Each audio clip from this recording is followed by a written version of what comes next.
Hi, June മാസത്തിൽ നടക്കേണ്ടിയിരുന്ന postpone ചെയ്ത നമ്മുടെ CSIR നെറ്റ് ഫിസിക്സ് പരീക്ഷയുടെ ഡേറ്റ് വന്നിട്ടുണ്ട്. ഇപ്പോൾ എല്ലാവരും അറിഞ്ഞു കാണും. ജൂലൈ മാസം 25-ാം തീയതി മുതൽ 27-ാം തീയതി വരെ ഈ മാറ്റിവെച്ച എക്സാം നടക്കുന്നതാണ്. കമ്പ്യൂട്ടർ ബേസ്ഡ് ടെസ്റ്റാണ്. നമ്മളൊക്കെ ഒരു OMR പരീക്ഷ പ്രതീക്ഷിച്ചിരുന്നു, പക്ഷേ അത് കമ്പ്യൂട്ടർ ബേസ്ഡ് ടെസ്റ്റ് തന്നെയാണ് ഇപ്രാവശ്യവും. ഇനിയുള്ള ദിവസങ്ങളിൽ നമുക്ക് എന്ത് ചെയ്യാൻ പറ്റും എന്നുള്ളതാണ് നമ്മുടെ എല്ലാവരുടെയും ഒരു ചിന്ത, ശരിയല്ലേ? അപ്പം ഞാൻ കുട്ടികളോടെല്ലാം പറയുന്നതാണ്, ഇനി നമുക്ക് നീട്ടിക്കിട്ടിയ ഒരു സമയം പരമാവധി ഉപയോഗപ്പെടുത്തേണ്ട ഒരു കാര്യമാണ്. കാരണം ഒരു മാസത്തോളം നമുക്ക് നീട്ടിക്കിട്ടി. അപ്പം അത് നേരത്തെ പഠിച്ചു കഴിയാതിരുന്ന പോർഷൻസ് കൂടുതൽ പഠിക്കാനായിട്ടും കൂടുതൽ പ്രോബ്ലംസ് സോൾവ് ചെയ്യാനായിട്ടുമുള്ള ഒരു സമയമായിട്ട് ഉപകാരപ്പെടുത്തണം. നമുക്ക് അറിയാം, ഇതൊരു വലിയൊരു സിലബസാണ്. 100% ഒന്നും പഠിച്ചു കഴിഞ്ഞിട്ട് പരീക്ഷയ്ക്ക് പോകാനായിട്ട് സാധിക്കത്തില്ല. ഇനിയുള്ള ഈ കുറച്ച് ദിവസങ്ങൾ എന്ത് ചെയ്യാനായിട്ട് നമുക്ക് പറ്റും എന്നുള്ളത് ചിന്തിക്കണം. ഇനിയുള്ള ദിവസങ്ങളിൽ കൂടുതലും പ്രോബ്ലംസ് വർക്കൗട്ട് ചെയ്യാനായിട്ട് പ്രത്യേകം ശ്രദ്ധിക്കണം. നിങ്ങൾ പഠിക്കാത്ത ഭാഗങ്ങളിലെ പ്രോബ്ലംസ്, അതിൻ്റെ തിയറി ഒന്നും വായിച്ച് പഠിക്കേണ്ട, പ്രോബ്ലംസ് പഠിക്കുക, അതുമായി ബന്ധപ്പെട്ട തിയറി പഠിക്കുക. ഫോർ എക്സാമ്പിൾ മാത്തമാറ്റിക്കൽ ഫിസിക്സ് നിങ്ങൾ എടുക്കുന്നു, ടെൻസർ എടുക്കുന്നു. ടെൻസർ എടുത്തു കഴിയുമ്പോൾ അതിനകത്തുനിന്ന് വരുന്ന ജിയോഡെസിക്സിൻ്റെ പ്രോബ്ലംസ്, അങ്ങനെയുള്ള പ്രോബ്ലംസൊക്കെ നമ്മൾ പഠിക്കാത്ത, കടന്നു ചെല്ലാത്ത ഭാഗങ്ങളിലെ പ്രോബ്ലംസൊക്കെ നിങ്ങൾ കൂടുതൽ വർക്കൗട്ട് ചെയ്യാനായിട്ട് ശ്രദ്ധിക്കുക. അപ്പോൾ അതുമായി ബന്ധപ്പെട്ട തിയറി ക്ലിയർ ആവും. നിങ്ങൾ ഇനി കൂടുതൽ ശ്രദ്ധിക്കേണ്ട കുറച്ച് പേപ്പറുകൾ mathematical physics, quantum mechanics, classical mechanics, electrodynamics, statistical physics, nuclear physics, atomic physics, ഈ ഭാഗങ്ങളൊക്കെ ഒന്ന് നന്നായിട്ട് പഠിക്കാനായിട്ട് പ്രത്യേകം ശ്രദ്ധിക്കണം. സോളിഡ് സ്റ്റേറ്റ് ഫിസിക്സിൻ്റെ തിയറി നിങ്ങൾ നേരത്തെ പഠിച്ചിട്ടുണ്ടാവും. തിയറിപരമായിട്ടുള്ള ക്വസ്റ്റ്യൻസ് ഇനി അങ്ങനെ നിങ്ങൾ കോൺസെൻട്രേറ്റ് ചെയ്യേണ്ട. പ്രോബ്ലംസ് പരമാവധി കോൺസെൻട്രേറ്റ് ചെയ്തു. അവർ ഈ മാറ്റിവെച്ച പരീക്ഷയ്ക്ക് നല്ല പ്രോബ്ലംസ് തന്നെ ഇട്ട് തരാനാണ് സാധ്യത കൂടുതലും. അപ്പോൾ കൂടുതൽ പ്രോബ്ലംസ് വർക്കൗട്ട് ചെയ്യുക.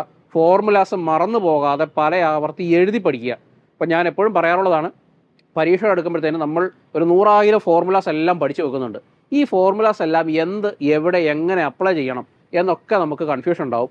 ഫോർമുല തന്നെയോളം നമ്മൾ മറന്നു പോകാനും സാധ്യതയുണ്ട്. ഫോർമുല അപ്പാടെ നമ്മൾ മറന്നു പോകും. പരീക്ഷയ്ക്ക് കയറുമ്പോൾ ഇതെന്താണ് ഞാൻ പഠിച്ചത് എന്ന് പോലും നമുക്ക് ഓർമ്മ കിട്ടാത്തത്ര വിധത്തിൽ നമുക്ക് ടെൻഷനാവും, നമ്മൾ മറന്നു പോകും. അപ്പോൾ ഇനി മറവി ഇല്ലാതാക്കാനുള്ള പണികളാണ് നമ്മൾ നോക്കേണ്ടത്. അപ്പോൾ ഫോർമുലാസ് എഴുതി പഠിക്കുക, പ്രോബ്ലംസ് നന്നായിട്ട് ചെയ്ത് പഠിക്കുക, എവിടെ നിന്നൊക്കെ പ്രോബ്ലംസ് സംഘടിപ്പിക്കാൻ പറ്റുമോ ആ പ്രോബ്ലംസ് ഒക്കെ സംഘടിപ്പിച്ച് ചെയ്ത് പഠിക്കുക. അപ്പോൾ നന്നായിട്ട് പ്രോബ്ലംസ് വർക്കൗട്ട് ചെയ്യണം. ഞാൻ നേരത്തെ പറഞ്ഞതുപോലെ നമ്മൾ പഠിക്കാത്ത, നേരത്തെ ജൂണിൽ നടക്കേണ്ടിയിരുന്ന പരീക്ഷയ്ക്ക് വേണ്ടി നിങ്ങൾ പ്രിപ്പയർ ചെയ്തപ്പോൾ പഠിക്കാൻ സാധിക്കാതിരുന്ന പോർഷൻസിലെ പ്രോബ്ലംസ് ചെയ്ത് പഠിച്ചാൽ അത്രയും നല്ലത്. ആ ഭാഗങ്ങളിലൊക്കെ പ്രോബ്ലംസ് ചെയ്ത് പഠിക്കുക. എന്നിട്ട് ആത്മവിശ്വാസത്തോടെ പോയി പരീക്ഷ എഴുതുക. അപ്പോൾ ടെൻഷൻ പരമാവധി കുറയ്ക്കുക.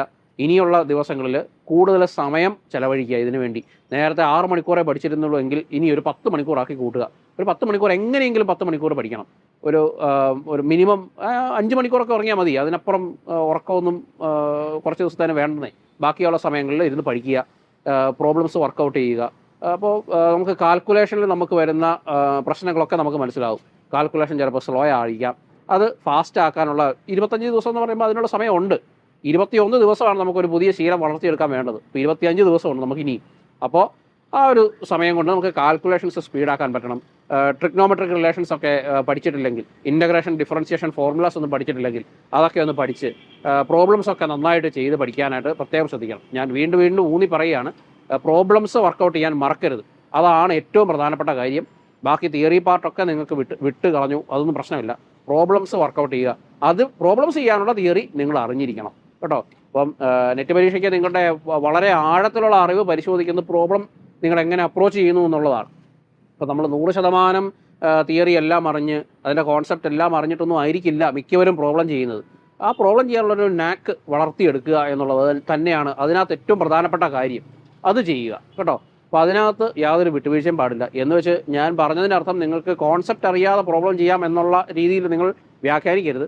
കോൺസെപ്റ്റ് അറിഞ്ഞിരിക്കണം, പക്ഷേ പ്രോബ്ലംസ് ചെയ്യാനുള്ള ആ ഒരു കഴിവ്, അതായിരിക്കും നിങ്ങളെ JRF ആണോ, നെറ്റാണോ, അതെയോ PhD ഉള്ളിയാണോ, ഈ ഒരു കാറ്റഗറിയിൽ എവിടെ വീഴണം എന്ന് നിങ്ങൾ തീരുമാനിക്കുന്നത്. പ്രോബ്ലം ചെയ്യാൻ നല്ല കഴിവുള്ള ഒരാളെ സംബന്ധിച്ച് ഒരു പ്രോബ്ലം വായിച്ച് അത് ഇന്ന ഭാഗത്തു നിന്നാണ്, ഇന്ന രീതിയിൽ പോയാൽ ഇന്ന ഉത്തരം എത്തും എന്ന് ഉറപ്പുള്ള ഒരാളെ സംബന്ധിച്ച് അയാൾക്ക് ഒന്നും പേടിക്കാതെ കണ്ണടച്ച് പോയി പരീക്ഷ എഴുതാം, യാതൊരു പ്രശ്നവുമില്ല. അപ്പോൾ പ്രോബ്ലംസ് നന്നായിട്ട് വർക്കൗട്ട് ചെയ്യുക കേട്ടോ. അതിലാണ് നമ്മുടെ വിജയം ഇരിക്കുന്നത്. ഇനിയുള്ള 25 ദിവസങ്ങൾ കൂടുതൽ ഡെഡിക്കേറ്റഡ് ആയിട്ടിരുന്ന് പഠിക്കുക, കൂടുതൽ സമയം ഇതിനു വേണ്ടി ഡിവോട്ട് ചെയ്യുക. അങ്ങനെ ടെൻഷൻ കൂടാതെ പോയി പരീക്ഷ എഴുതാനായിട്ട് പ്രത്യേകം സാധിക്കും. അങ്ങനെ ആയിരിക്കാം ചെയ്യേണ്ടത്. അല്ലാതെ നമ്മൾ ഇനിയുള്ള 25 ദിവസം ആദ്യം പിടിച്ചിട്ടിരുന്ന കാര്യമില്ല.